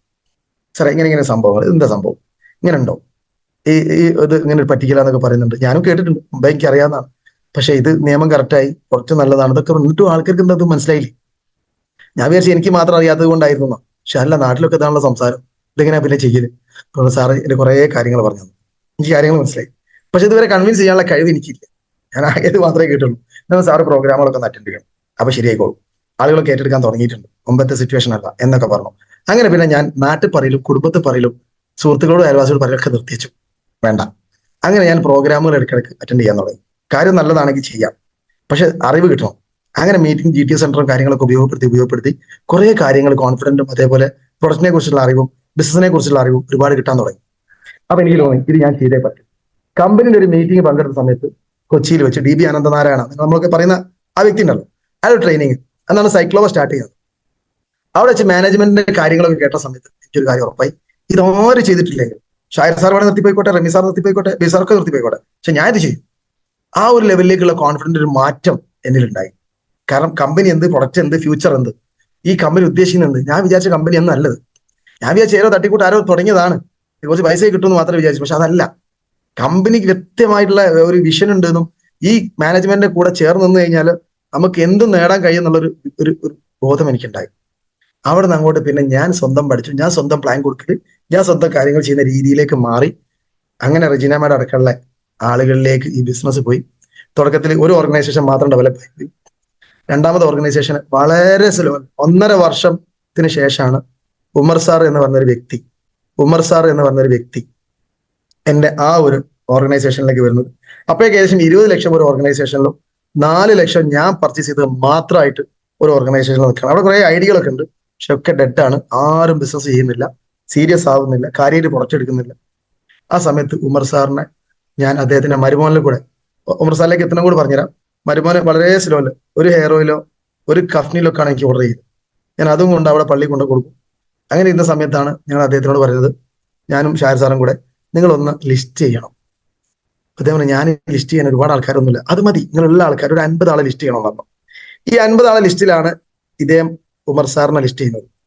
എന്റെ അമ്മോശനാണ്, ആൾക്ക് നല്ല ബന്ധമുണ്ട്, പക്ഷെ ഒരിക്കലും ഏറ്റെടുത്താൽ നമ്മൾ രക്ഷപ്പെട്ടു. കാരണം നല്ല കഴിവും നല്ലോണം സംസാരിക്കുകയും ഒക്കെ ചെയ്യും, ഭയങ്കര സാമർത്ഥ്യമുള്ള ആളാണ്. ഞാനൊന്ന് പറഞ്ഞ എവിടെ എത്തൂലെന്നൊക്കെ പറഞ്ഞു. ഞാൻ പറഞ്ഞു, നിങ്ങൾ കാര്യങ്ങളൊന്ന് പറഞ്ഞു തുടങ്ങിക്കോളി. അതിനിടയ്ക്ക് ഒരു 95-ന് ഇദ്ദേഹത്തിന് ഓർഡർ വന്നു, ഞാനത് വീട്ടിൽ കൊണ്ടു കൊടുത്തു. ഉമർ സാറിന് പല സമയത്തും പറയാറുണ്ട്, വീട്ടിലേക്ക് കയറാൻ പോലും പറയാതെ ആ 95 വാങ്ങി പൈസ നന്നാ വിട്ടോളി എന്ന് പറഞ്ഞ രീതിയിൽ ഞാനങ്ങ് പോരുകയും ചെയ്തത്. അങ്ങനെ ഈ വ്യക്തി ഇന്ന് ഈ ബിസിനസ്സിലേക്ക് വരാൻ കാരണം ലിസ്റ്റ് ചെയ്തതിന്റെ അടിസ്ഥാനത്തിൽ ഞങ്ങൾ പറയണം എന്ന് എല്ലാവരോടും പറയണം എന്ന് പറഞ്ഞില്ല, ഒരു 10 പേരോട് പറയണമെന്ന് പറഞ്ഞു. അതിലൊരു വ്യക്തിയായിരുന്നു ഉമർ സാർ. ഉമർ സാറിന്റെ മരുമനോട് പറയാണ്, അമ്മച്ചോട് നിങ്ങൾ പറഞ്ഞു തുടങ്ങണം, ബാക്കി നമ്മൾ പിന്നീടാവാം. അങ്ങനെ ഒരു ദിവസം ഒരു സുപ്രഭാതത്തിലാണ് ഉമർ സാർ എന്നെ വിളിക്കുന്നു, അല്ല മരുമോൻ എന്നെ വിളിച്ചിട്ട് ഉമർ സാറിനെ കൊടുക്കുന്നു. അദ്ദേഹത്തിന് 1-2 ഡൗട്ടുകൾ എന്നോട് ചോദിക്കുന്നു, ഞാനത് ഫോണിൽ കൂടെ ക്ലിയർ ചെയ്യുന്നു. അങ്ങനെയാണ് നമുക്ക് നോക്കാൻ ഈ കുറെ ബന്ധങ്ങൾ ഉള്ളതാണ്. ഉടനടി ഞാൻ ആ വീട്ടിലേക്ക് എത്തുകയാണ്. കാരണം എനിക്ക് ആ ഭാഗത്ത് എന്തെങ്കിലും ഒരു സെയിൽ നടന്നു കിട്ടിയാൽ മതി. ഒരു വരുമാനവും ഇല്ല, പക്ഷെ ഇതിനു വേണ്ടി ഓടാൻ തുടങ്ങി കുറെ ആയി. വൈഫൊക്കെ ചീത്ത പറയാൻ തുടങ്ങിയിട്ടുണ്ട്, കാരണം ഒന്നും കിട്ടാനില്ല, അധ്വാനം നന്നായിട്ട് കൂടുതലുണ്ട്. അങ്ങനെയാണ് ഉമർ സാറിൽ കൂടെ എന്ന് കണ്ട ചേറൂരും, എനിക്ക് ഒന്ന് ഫസ്റ്റിൽ ചേറൂർ എന്നാ തോന്നുന്നുണ്ട്, പിന്നെ റഫീഖ് സാർ ചേറൂരിൽ കൂടെ. അങ്ങനെ പിന്നെ ഞങ്ങൾ ഭയങ്കരമായിട്ട് ബന്ധാവുകയും അവിടെ പോവുകയും, പിന്നെ ഇങ്ങേ സൈഡിൽ ധാരാണി ഇടയ്ക്കുള്ള ഒരുപാട് ആളുകൾ വന്നു. ഇന്ന് എന്റെ ബ്രാഞ്ച് 1 ഒരു പർവ്വതം പോലെ ഏകദേശം 6.5 കോടി ബിസിനസ് വോളിയം തന്നിട്ടുള്ള ഒരു ടീമാണ് UBG എന്ന് പറയുന്ന ഉമർ സാറിന്റെ ആ ഒരു ടീം. അപ്പം ഞാൻ മനസ്സിലാക്കിയത് ആ ഭാഗം എനിക്ക് ഡെവലപ്പ് ചെയ്യാൻ കഴിയില്ല. ഒരേ ഒരു വ്യക്തി ഞാൻ കൊണ്ടുപോകുന്നോ അല്ലെങ്കിൽ എന്റെ കൂടെ വന്ന ഒരാൾ കൊണ്ടുപോകുന്നോ എന്ന് പറയാം. ഉമർ സാറിന്റെ ബ്രാഞ്ച് 1-ലോ 2-ലോ ഞങ്ങൾ ആരും കൊടുത്ത ഒരു വ്യക്തി പോലും ഇല്ല. ഉമർ സാറിന്റെ ബ്രാഞ്ച് 1-ലോ 2-ലോ ഞങ്ങൾ ആരും കൊടുത്ത ഒരു വ്യക്തി പോലും ഇല്ല. 2 ബ്രാഞ്ചിലും അദ്ദേഹം അവര് കൊണ്ടുവന്നുള്ള ആളുകൾ മാത്രമേ ഉള്ളൂ. എന്റെ ഓർഗനൈസേഷനിലും ഞാൻ കൊണ്ടുവന്നതോ എന്റെ കൂടെ വന്നവർ കൊണ്ടുവന്നതായിട്ടുള്ള ആളുകൾ. പല ആളുകളും പറയാറുണ്ട്, ലീഡേഴ്സ് എനിക്ക് താഴേക്ക് അപ്പോയിന്റ്മെന്റ് ഒന്നും തന്നിട്ടില്ല, ഒരാൾ പോലും ഇട്ട് തന്നിട്ടില്ല. അങ്ങനെ നിങ്ങൾ കാത്തിരിക്കുന്നുണ്ടോ? നിങ്ങൾക്ക് പറഞ്ഞതല്ല മൈലേജ് സ്റ്റൈല്. പല നെറ്റ്വർക്ക് മാർക്കറ്റിങ്ങും 2 ലെഗിന് പകരം 6 ലെഗ് വരെ ഓപ്പറേറ്റ് ചെയ്യേണ്ടതുണ്ട്. സൺഫ്ലവർ പ്ലാനിൽ വർക്ക് ചെയ്യുന്ന ഒരുപാട് പ്ലാനുള്ള കമ്പനികളുണ്ട്. നിങ്ങൾക്ക് ഒന്നും കിട്ടില്ല എന്ന് മാത്രമല്ല, അധ്വാനിച്ച് മരിച്ചു. അവിടെയാണ് വെറും 2 ലെഗിൽ ബൈനറിയിൽ 12% ഇൻകം കൊടുക്കുന്ന ഒരേ ഒരു കമ്പനി മാത്രമേ ഇന്ന് ഇന്ത്യയിലുള്ളൂ. അതാണ് മൈലേജ് സ്റ്റൈൽ മാർക്കറ്റിംഗ്. ആ പ്ലാൻ എങ്ങനെ റൺ ചെയ്യണം, കമ്പനിക്ക് വ്യക്തമായ plan, unique product, quality product, ഇതുകൊണ്ട് മാത്രമാണ് അത് പറ്റുന്നത്. അപ്പൊ നിങ്ങൾ അതിനെക്കുറിച്ചൊക്കെ ഒന്ന് പഠിക്കേണ്ടേ ഉള്ളൂ. അപ്പൊ അതുകൊണ്ട് മാത്രം ഭാഗ്യം കൊണ്ട് നമ്മളിലെത്തിയ, നമ്മൾ വന്നതൊന്നും പഠിച്ചിട്ടായിട്ടൊന്നല്ല. ഞാൻ എന്റെ അളിയനായതുകൊണ്ടും വീട്ടിൽ വന്നത് കൊണ്ടും നിർബന്ധിച്ചുകൊണ്ട് മാത്രം ചാടി വീണതാണ്. അതല്ലേ ഞാൻ ഒരിക്കലും വൈക്കിയേ വരില്ല. ഭാഗ്യം എന്ന് പറഞ്ഞാൽ മതി. ഇതിൽ വന്നതിന് ശേഷം ഒരു 8 10 നെറ്റ്വർക്ക് മാർക്കറ്റിംഗ് കമ്പനി ഞാൻ കമ്പയർ ചെയ്ത് പഠിച്ചു. എന്തുകൊണ്ട് മൈ ലൈഫ് സ്റ്റൈൽ വലിയ സംഭവം, മറ്റെന്താ പറ്റൂലേ? നോക്കുന്ന സമയത്ത് പറ്റൂല. കമ്പനി നല്ലതാണോ? പ്ലാൻ കുറവ്, വരുമാനം കുറവ്. വരുമാനം നല്ലതുണ്ടോ? കമ്പനി ഉടായ്പ കമ്പനി, പ്രൊഡക്റ്റ് 5 പൈസക്ക് പറ്റൂല. പ്രൊഡക്റ്റും കമ്പനിയും നന്ന്, വരുമാനം കുറവ്. പ്രൊഡക്റ്റും വരുമാനവും നന്ന്, കമ്പനി മാനേജ്മെന്റ് കറക്റ്റ് അല്ല. ഇങ്ങനെ ഒരുപാട് കാര്യങ്ങൾ എനിക്ക് മനസ്സിലായി. കമ്പയർ ചെയ്ത് പഠിച്ചു തന്നിട്ട് ഞാൻ മാത്രം പഠിച്ചല്ല, ലീഡേഴ്സിനെ കൊണ്ട്, അവരെ ലീഡേഴ്സിനെ കൊണ്ട് പ്ലാൻ കേൾപ്പിച്ചു, കേട്ടു. എനിക്ക് മനസ്സിലായി നമുക്ക് ചെയ്യാൻ പറ്റുന്നത്. കമ്പനികൾ നല്ലതുണ്ട്, ചെയ്യാൻ പറ്റുന്നത് സിമ്പിൾ. ഒരു ഫുൾ ടൈം ആയിട്ട് മൈ ലൈഫ് സ്റ്റൈൽ സ്റ്റാർട്ട് ചെയ്യുന്ന ഒരു വ്യക്തിക്ക് മാന്യമായുള്ള വരുമാനം കൊടുക്കാൻ നമ്മളെ കമ്പനി സാധിക്കും. അപ്പൊ ഫുൾ ടൈം ആയിട്ട് ഒരു വ്യക്തിക്ക് ഇറങ്ങാൻ പറ്റും. അങ്ങനത്തെ ഒരു കമ്പനിയാണ് മൈ ലൈഫ് സ്റ്റൈൽ. അപ്പൊ അത് എനിക്ക് ബോധ്യപ്പെട്ടു. ആദ്യത്തെ മാസങ്ങളിൽ, ഒരു വർഷം ഞാൻ ഈ ആകെ ഇൻകം കിട്ടിയ 30,000 രൂപ. ഞാൻ പല സ്ഥലത്തും പറഞ്ഞു, ഒരു മാസം ശരാശരി വെറും 2,500 രൂപ. എന്റെ പെട്രോളിനോ ഭക്ഷണത്തിനോ തികയില്ല, വൈകുന്നേരം ചായക്ക് മാത്രമേ തികയൂ. എന്നിട്ട് പോലും പിടിച്ചു നിന്നു. രണ്ടാമത്തെ വർഷം എന്നത് 25,000 ആയപ്പോൾ തന്നെ എനിക്ക് മനസ്സിലായി 10 മടങ്ങ് വർധന. ഇത് ചെറിയ കളിയല്ല, ഞാൻ കണ്ട സാധനമല്ല, ഇത് അതിനപ്പുറത്തേക്കുണ്ട് എന്നുള്ളത് ബോധ്യപ്പെട്ടു. നിർത്തിപ്പോവാൻ ഒരു 100 കാരണം ഉണ്ടായിരുന്നു. ഒരു 100 കാരണം. കാരണം ചെലവ് കൂടുതലാണ്. അപ്പോഴേക്ക് കൊറോണ വന്ന പ്രശ്നമാണ്. അതുകൊണ്ടാണ് ഞാൻ ഇതിനകത്തേക്ക് ഇറങ്ങിയത്. ഗൾഫിലുള്ള ഇൻവെസ്റ്റ്മെന്റ് ഏകദേശം ഒരു 10 35 ലക്ഷത്തിന് മേലെ നഷ്ടപ്പെട്ടു. സാമ്പത്തികമായിട്ട് ക്രൈസിസിലേക്ക് പോകാൻ തുടങ്ങി. ഇതിനകത്ത് വലിയ വരുമാനം കിട്ടുന്നില്ല, ചെലവ് കൂടുതൽ. കാരണം നമ്മൾ അടിച്ചു പൊടിച്ച് ജീവിച്ച നമുക്ക് പൈസ കയ്യില്ലാത്ത സമയത്ത് ഫ്രസ്ട്രേഷൻ വരാൻ തുടങ്ങി. സുഹൃത്തുക്കൾ ഗൾഫിലേക്ക് വീണ്ടും വിളിക്കാൻ തുടങ്ങി. പക്ഷേ വിട്ടുകൊടുക്കാൻ തയ്യാറായില്ല. ഞാൻ എന്തിനാണോ വന്നത് അത് ഇതിനകത്ത് അന്നും ഉണ്ടല്ലോ, പിന്നെ ഞാൻ എന്തിനു വിട്ടുപോകണം? വന്ന ആളുകൾക്ക് മാറ്റങ്ങൾ ഉണ്ടായിട്ടുണ്ടല്ലോ, അതുകൊണ്ട് എനിക്ക് മാറ്റം ഉണ്ടാവില്ലേ? പിടിച്ചു നിന്നു. ഇന്ന് NTC എന്ന റാങ്കിലേക്ക് 20 മാസം കൊണ്ട് RTC നിന്ന് NTC എത്തുമ്പോൾ എന്ത് സംഭവിക്കും? 1.25 കോടി ബിസിനസ് പോലെ മാച്ച് ചെയ്യും. 15 ലക്ഷം വരുമാനം കിട്ടും. അത് 20 മാസം കൊണ്ടാണെങ്കിൽ ഒരു മാസം ശരാശരി 75,000 രൂപ വരുമാനം ശരാശരി ഉണ്ടാവും. ഈ അടുത്ത കാലങ്ങൾക്ക് ഏകദേശം 1 ലക്ഷത്തിന് വരുമാനം ഉണ്ടായത്. ഇനി എന്റെ അടുത്ത CTC റാങ്ക് 5 കോടി പെയർ മാച്ചിങ്. അത് എത്ര സമയം കൊണ്ട് ഞാൻ കംപ്ലീറ്റ് ചെയ്യണം? 2 വർഷം കൊണ്ടാണോ കംപ്ലീറ്റ് ചെയ്യുന്നത്? ആണെങ്കിൽ 1.5 ലക്ഷം ശരാശരി മാസ വരുമാനം ഉണ്ടാവും. അതല്ല, 18 മാസം കൊണ്ട് കംപ്ലീറ്റ് ചെയ്യാൻ പറ്റുമോ? 1.5 വർഷം കൊണ്ട് കംപ്ലീറ്റ് ചെയ്യാൻ പറ്റുമോ? 36 ലക്ഷം വരുമാനം ഉണ്ടാവും ടോട്ടൽ NTC ടു CTC. അപ്പൊ എനിക്ക് 2 ലക്ഷം വരുമാനം ഉണ്ടാവും. എന്റെ ഫോക്കസ് അതാണ്. 1.5 വർഷം കൊണ്ട് CTC റാങ്ക് പിടിക്കണം. അപ്പൊ 2 ലക്ഷം പെയർ മാച്ചിങ് വരുമാനം മാത്രം ഉണ്ടാവും.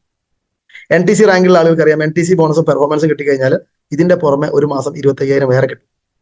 അതിനുള്ള പണി വേറെ എടുക്കണം. നെറ്റ്വർക്ക് മാർക്കറ്റിംഗ് സ്റ്റാർട്ട് ചെയ്ത് കഴിഞ്ഞാൽ പിന്നെ നമ്മൾ സ്ലോ ആകാൻ പാടില്ല, ഫാസ്റ്റ് ആയിട്ട് പോകും. എന്നാൽ എന്തൊരു ആ വരുമാനം നമുക്ക് ഉണ്ടാവും. നിങ്ങൾ എന്ന് CTC ആയാലും 60 ലക്ഷം വരുമാനം കിട്ടിയിട്ടുണ്ടാവും. പക്ഷെ അത് 10 കൊല്ലം കൊണ്ടാണ് കിട്ടിയെങ്കിലോ ശരാശരി നിങ്ങളെ വരുമാനം 50,000 രൂപ. 5 കൊല്ലം കൊണ്ടാണ് കിട്ടിയെങ്കിലോ ശരാശരി നിങ്ങളെ വരുമാനം 1 ലക്ഷം മാസം, അല്ലെ?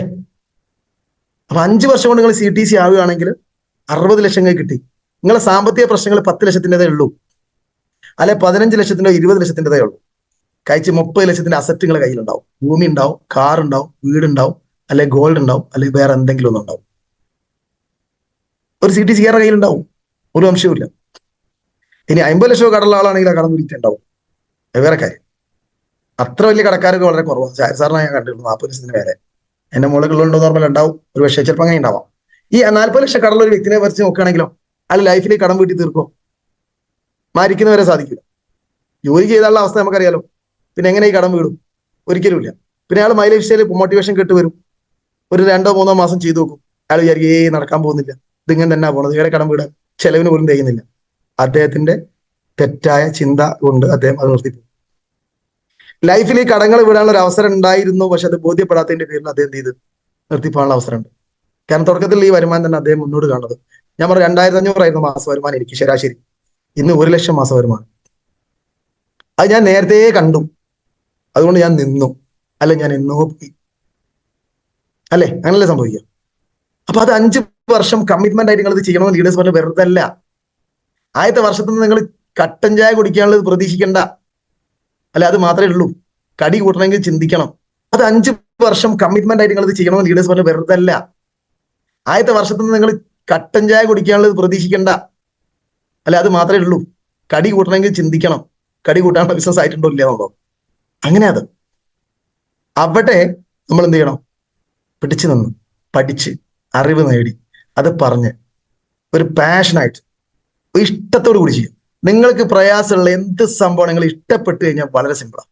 അങ്ങോട്ട് ഇഷ്ടപ്പെട്ടാൽ നിങ്ങൾ ഇഷ്ടപ്പെടുന്ന പല കാര്യങ്ങളും ഇതിനകത്തുണ്ടാവും. മലേഷ്യയിൽ എന്തൊക്കെ നല്ല ബന്ധങ്ങൾ. വൈകുന്നേരം ഞങ്ങൾ ലീഡേഴ്സ് ഒന്ന് ഇരുന്നിട്ട് ചായ കുടിക്കുക. ലേഡീസിനൊക്കെ ഡിസ്ട്രിബ്യൂട്ടേഴ്സ് മീറ്റിംഗ് വളരെ ഈസിയാണ്. കാരണം ഈ പറഞ്ഞ കുടുംബശ്രീ സാധനങ്ങളൊക്കെ ഉണ്ടാകുന്ന സംസാരിക്കാൻ വേണ്ടിയിട്ട് ഇതേപോലെ ഒന്ന് ഡിസ്ട്രിബ്യൂട്ടേഴ്സിന്റെ വീട്ടിലൊക്കെ ഒന്ന് വിസിറ്റ് ചെയ്ത് ഒന്ന് കൂടിയിരുന്നു. എന്താ വളരെ വിശേഷങ്ങൾ, നമുക്കൊന്നും കൂടി എങ്ങനെ എങ്ങനെ ഒരു പ്ലാൻ ചെയ്ത് ഒരു ചായ കുടിച്ച് പിരിയുന്ന അവസ്ഥയിൽ സീനത്ത് മേഡം ഞങ്ങളൊക്കെ ഇടയ്ക്ക് ചെയ്യാറുണ്ട്. ഒന്ന് വീട്ടിൽ കൂടും. അപ്പം ഉണ്ടാക്കിക്കൊണ്ടുവരും, വേറെ എന്തെങ്കിലും ഉണ്ടാക്കിക്കൊണ്ടുവരും, ഉണ്ണിയപ്പങ്ങളൊക്കെ കൊണ്ടുവരും, അല്ലെങ്കിൽ വലിയ അപ്പം അത് കട്ട് ചെയ്ത് അത് ഇരുത്തി അത് മേശന്റെ മുകളൊക്കെ വെച്ച് എന്നിട്ട് ഞങ്ങൾ കഴിച്ച് സന്തോഷത്തോടു കൂടി പിരിന്ന് അപ്പം എന്ത് ചെയ്യും? ഈ ബിസിനസ് ഒരിക്കലും വിട്ടു പോകാൻ നമ്മളെ മാനസികമായിട്ട് നമ്മളെ മനസ്സ് സമ്മതിക്കില്ല. ശരിക്കും ആ ഒരു ലെവലിലേക്ക് നമ്മളായി മാറണം. ഇഷ്ടപ്പെട്ട് ചെയ്യണം. ഇഷ്ടമുള്ള എന്തൊക്കെയോ അതൊക്കെ ഇതിനകത്തൊക്കെ ചെയ്യാം. അപ്പൊ നമ്മൾ ഇന്ന് നിലനിൽക്കും. അപ്പൊ അങ്ങനെ നമുക്ക് ഈ ബിസിനസ് എന്ത് ചെയ്യാം? സ്നേഹിച്ച് മുന്നോട്ട് പോകാൻ പറ്റും. ഓക്കെ. അപ്പൊ അങ്ങനെ ഞാൻ ഈ ബിസിനസ്സിലേക്ക് വന്നു. ഇങ്ങനെ ഞാൻ പറഞ്ഞു എന്റെ വീക്ക് ഭാഗത്ത് റെജിന മേഡം ആയിരുന്നു ആദ്യം വന്നത്. മേഡം ഞാൻ ഒരുപാട് പ്രാവശ്യം അന്ന് താമരശ്ശേരി വട്ടവളി ഷോപ്പിലേക്കാണ് മേഡം ആദ്യം വന്നത്. എന്നോട് പറഞ്ഞ ഒരു കാരണവശാലും ഞാൻ ബിസിനസ് ചെയ്യില്ല. ഫസ്റ്റ് ഞാനും ഷാരി സാറൊക്കെയാണ് കണ്ടത്. ഷാരി സാറിന്റെ കൂടെ മുമ്പ് അസോസിയേറ്റ് ചെയ്ത ലീഡറാണെന്ന് പറഞ്ഞു. പിന്നെ നിർത്തിപ്പോയതാണ്. ഒരിക്കലും ബിസിനസ് ആയിട്ട് ചെയ്യില്ല എന്നൊക്കെ പറഞ്ഞു. ഷോപ്പിലേക്ക് ശമ്പളത്തിന് വേണ്ടി മാത്രം വന്നത്. അവിടെ കുറച്ച് കഴിഞ്ഞ ശേഷം ഞാൻ നിർബന്ധിച്ച് ഐഡിയ അടിച്ചു. ആരോ അതിനിടെ ഒരു സാധനങ്ങളൊക്കെ ഞാൻ പറഞ്ഞു ഇവിടുന്ന് എടുത്ത് കൊണ്ടുപോയിക്കോളി, എന്നിട്ട് പൈസ പിന്നെ അടിച്ചാൽ മതി എന്ന് പറഞ്ഞു. അങ്ങനെ സപ്പോർട്ട് കൊടുത്തു. പിന്നെ ചെറിയ ചെറിയ ടീമായി, വരുമാനമായി. ഷോപ്പ് നിന്നേക്കാൾ കൂടുതൽ വരുമാനം കിട്ടിയപ്പോൾ ഷോപ്പ് ഒഴിവാക്കി. അങ്ങനെ ചെറിയ ടീം അന്ന് തുടക്കത്തിൽ ഒരു അസീന മേഡം അതേപോലെ സിന്ധു മേഡം ഒക്കെ വന്നു. ചെറിയ ചെറിയ ടീം അവിടെയും ഇവിടെ ഒക്കെ ഉണ്ട്. എപ്പോഴെങ്കിലും ഒരു 1000 2000 സെയിൽ നടക്കാന്നല്ലാതെ വേറെ കാര്യമായിട്ട് സെയിൽസ് ഒന്നുമില്ല. എന്നാലും അങ്ങനെ അങ്ങനെ അങ്ങനെ കുറേയൊക്കെ ടീം ഡെവലപ്പായി, കുറേയൊക്കെ സെയിൽസ് കയറി അങ്ങനെ പോയി. അപ്പൊ റുക്കിയ മേഡത്തിന് ഐഡി അടിച്ചു വെച്ചിരുന്നു, പക്ഷെ അതുവരെ സ്റ്റാർട്ട് ചെയ്തിട്ടില്ല. റുക്കിയ മേഡത്തിന് ഒരു വരവോട് കൂടിയിട്ടാണ് ആ ടീമിന്റെ മുഖച്ഛായ മാറുന്നത്, ഫാസ്റ്റ് ആയിട്ട് പോകുന്നത്. അതിനുശേഷം നമ്മളെ താഹിറ മേഡം, സീനത്ത് മേഡം അടക്കമുള്ള റസീന മേഡം, ഒരുപാട് ആളുകൾ പേരെടുത്ത് പറയുകയാണെങ്കിൽ കംപ്ലീറ്റ് ചെയ്യാൻ കഴിയില്ല. അങ്ങനെ ഒരുപാട് പേര് ഈ സൈഡിൽ വന്നു. പക്ഷെ അപ്പോഴും ഈ മറ്റേ സൈഡിൽ എനിക്ക് ബിസിനസ് ഒന്നുമില്ല. അവിടെയാണ് ഉമർ സാറിലെ കൂടെ ഇന്ന് കാണപ്പെടുന്ന RTC ലീഡേഴ്സ് ആയിട്ടുള്ള ചേറൂർ സാറും അതേപോലെ ദാറാൻ ഉസ്താദും ഹമീദ് സാർ അടക്കമുള്ള RTCയും ഒരുപാട് STC, 1-2 വ്യക്തികളല്ല, ഒരുപാട് STC ലീഡേഴ്സും അവിടുന്ന് താഴേക്ക് ഒരുപാട് ZTCയും DTCയും അടക്കമുള്ള മലപ്പുറം ഭാഗത്തിന്റെ വലിയൊരു ഭൂരിഭാഗം മൈ ലൈഫ് സ്റ്റൈലുള്ള നല്ലൊരു ടീമിനെ ഇന്ന് ആ ഒരു ഓർഗനൈസേഷനിലും കൊണ്ടുവരാൻ എനിക്കും എൻ്റെ അപ്ലൈൻ ലീഡേഴ്സിന്റെയും സഹായത്തോടു കൂടി ഞാൻ ഉമർ സാറും ഒക്കെ അവിടെ കടന്ന് ആ ഒരു ടീമിനെ ഡെവലപ്പ് ചെയ്ത് ഇന്ന് ആ ലെവലിലേക്ക് എത്തി. അപ്പൊ ഇന്ന് എനിക്ക് പറയാനുള്ളത് ഈ മോർണിംഗ് മീറ്റിലുള്ള ഒരുപാട് ആളുടെ അനുഭവങ്ങൾ എൻ്റെ ബിസിനസ് വോളിയം ജനറേറ്റ് ചെയ്യാൻ വേണ്ടിയിട്ട് സഹായിച്ചിട്ടുണ്ട്. നിങ്ങൾ ഗസ്റ്റ് ആയിട്ട് വന്ന ആളുകൾ ഇതിനകത്ത് ഒരുപാട് പേരുണ്ടാവാം, MC ചെയ്ത ആളുകൾ ഉണ്ടാവും. എന്തെങ്കിലുമൊക്കെ റിസൾട്ടുകൾ നമ്മൾ അച്ചീവേഴ്സ് റെക്കഗ്നേഷനിലൊക്കെ അധികം ഞാൻ തന്നെ ചെയ്തത്. നിങ്ങൾ പറഞ്ഞിട്ടുള്ള പ്രൊഡക്റ്റ് ഉപയോഗിച്ച റിസൾട്ട് കൊണ്ട് അതിന്റെ റെക്കോർഡിങ് മറ്റുള്ളവർക്ക് അയച്ചു കൊടുത്ത് അതിനെ സെയിൽസ് ആക്കി മാറ്റി അതൊക്കെ വോളിയായിട്ട് മാറിയ ഒരുപാട് കാര്യങ്ങൾ ഈ മോർണിംഗ് മീറ്റുമായിട്ട് ബന്ധപ്പെട്ടിട്ടുണ്ട്. എനിക്ക് ഒരിക്കലും മറക്കാൻ പറ്റാത്ത ഒരുപാട് മുഖങ്ങൾ. ഞാൻ കൊയിലാണ്ടി ബസ് സ്റ്റാൻഡിൽ നിൽക്കുന്ന സമയത്ത് ഒരു വ്യക്തി എന്നോട് ഒന്ന് പറയാണ്, അയ്യബ് സാർ എന്താ ഇവിടെ നിൽക്കണമെന്ന് ചോദിച്ചു. അയ്യബ് സാറേ എന്ന് ചോദിച്ചപ്പോൾ എനിക്ക് കാര്യം മനസ്സിലായി, മൈ ലൈഫാണ്. അത് സാറ് നിൽക്കില്ലല്ലോ. ഞാൻ പറഞ്ഞു ഇങ്ങനെ ഒരു കാര്യത്തിന് വന്നു. സാർ എന്നെ പരിചയമുണ്ടോ? ഞാൻ പറഞ്ഞില്ല, പരിചയമില്ല. ആ സാറിന് എനിക്ക് പരിചയമുണ്ട്, കാരണം ഞാൻ മോർണിംഗ് മീറ്റിലൊന്നും ഉണ്ടാവും, പക്ഷെ എൻ്റെ ക്യാമറ ഓപ്പൺ ചെയ്യാൻ കഴിയില്ല, കാരണം ഞാൻ രാവിലെ പാല് കൊടുക്കില്ല. മോഹനൻ സാറായിരുന്നു. ഞാൻ പറയാം ഞാൻ പാല് കൊടുക്കുന്നതായതുകൊണ്ട് സമയത്ത് ഡ്യൂട്ടിയില്ല, പക്ഷെ ഞാൻ കേൾക്കും. സാറിനെ ഞാൻ കാണലുണ്ട്, സാറാ ദിവസം വീഡിയോ ഉണ്ടാവുമല്ലോ. അതുകൊണ്ട് എനിക്ക് ഭയങ്കര സന്തോഷമായി, വലിയ കാര്യമായി. കാരണം ഞാൻ ഒരിക്കലും അറിയാത്തൊരു വ്യക്തി എന്നെ അങ്ങോട്ട് വന്നിട്ട് എന്നെ പരിചയപ്പെട്ടു. വെള്ളം ചായ എന്താ ഞാൻ ഒന്നും വേണ്ട, വളരെ സന്തോഷമായി, ഹാപ്പി ആയി വരും. അങ്ങനെ ഒരുപാട് സ്ഥലത്തുനിന്ന്, അറിയാത്ത പല സ്ഥലത്തുനിന്നും പല ആളുകളും നമ്മൾ അറിയാൻ തുടങ്ങി. കാരണം 300-400 ആളുകൾ പങ്കെടുക്കുന്ന ഇതേപോലെ മീറ്റിങ്ങുകളിലും അല്ലാത്ത മീറ്റിങ്ങുകളിലും നമ്മൾ മെല്ലെ മെല്ലെ തിളങ്ങാൻ തുടങ്ങി. ചെറിയ രീതിയിലൊക്കെ തായ്ലൻഡ് ട്രിപ്പ് അച്ചീവ് ചെയ്തു കമ്പനി വെച്ചിട്ടുള്ളത്. ബെല്ലി സാറിന്റെ AIGയിൽ 6 പേരാ വിന്നായത്, അതിലൊന്ന് ഞാനാൻ സാധിച്ചു. അപ്പൊ അതുകൊണ്ടൊക്കെ തന്നെ ഹൈലൈറ്റ് ചെയ്യപ്പെടാൻ തുടങ്ങി. നിങ്ങൾ ഈ ബിസിനസ്സിൽ ചെയ്യേണ്ട കാര്യം ഇതാ, ഹൈലൈറ്റ് ചെയ്യപ്പെടണം, റാങ്കുകൾ പെട്ടെന്ന് മാറണം, അതായത് തിളങ്ങണം. അതാർക്കും പറ്റും, അതിന് കഴിവൊന്നും പ്രശ്നമല്ല. നമ്മൾ പറഞ്ഞിട്ടുണ്ട്, ഹമീദ് ഉസ്താദ് എൻ്റെ ഓർഗനൈസേഷൻ ബ്രാഞ്ച് 1 RTC ലീഡർ, അദ്ദേഹം പറയാറുണ്ട് എനിക്ക് ഒരു വിദ്യാഭ്യാസമില്ല, ഒരു 1ാം ക്ലാസ് എന്നൊക്കെ അയാൾ പറയില്ല, അതാന്ന് തോന്നുന്നുണ്ട്. അപ്പൊ അദ്ദേഹം ഫാസ്റ്റ് ആയിട്ട് RTC ആയിട്ടുള്ള ഒരു വ്യക്തിയാണ്. STCയിൽ കണ്ടിന്യൂസ് ആയിട്ട് ലോയൽറ്റി അടിച്ച് ഞാൻ അയാളെ മാത്രമേ കണ്ടിട്ടുള്ളൂ. STCയിലൊക്കെ ഒരുപാട് റീപർച്ചേസ് ആണ്. അങ്ങനെ ലെവലിലേക്ക് ആർക്കും ചെയ്യാൻ പറ്റില്ല. ആത്മാർത്ഥത, ഏറ്റെടുത്ത കാര്യത്തിൽ ആത്മാർത്ഥതയോട് കൂടിയിട്ട് അവിടെ നമുക്ക് എന്തോ ഒരു രീതിയിൽ വേണോ വേണ്ടേ ലീഡേഴ്സിന് വേണ്ടി മാറ്റി വെക്കുക, അവനവന്റെ ബിസിനസ്. ഓക്കെ, ഞാൻ ഒരുപാട് ലേറ്റ് ആയി തോന്നുന്നുണ്ട്, 6:57. അപ്പം ഏതായാലും ഞാൻ കൂടുതൽ ദീർഘിപ്പിക്കുന്നില്ല. ഇന്നത്തെ ഈ മോർണിംഗ് മീറ്റ് ഞാൻ എടുക്കാൻ കാരണം എന്റെ പോസ്റ്ററൊക്കെ വരുന്നേ ഉള്ളൂ. ഇന്നലെ വൈകുന്നേരം പോസ്റ്ററൊക്കെ അടിച്ചിട്ടുണ്ട്. ലീഡേഴ്സൊക്കെ തിരക്കായതുകൊണ്ടായിരിക്കും വരികയായിരിക്കും. അപ്പൊ നമുക്ക് പ്രതീക്ഷിക്കാം.